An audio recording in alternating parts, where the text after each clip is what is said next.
Yo guys, what is up? In this video, I'll tell you how you can delete all your Instagram posts at once. So one way is to just go on these three dots and click delete, and then your post is being deleted, and you're gonna wanna have to do that for every single post.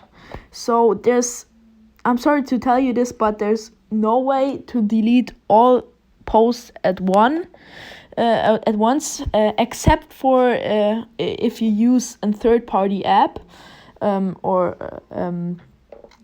just some third-party app. There's no way in Instagram itself to do it. I'm really sorry to tell you this, but I hope this video helped you, and see you guys in the next video. Bye.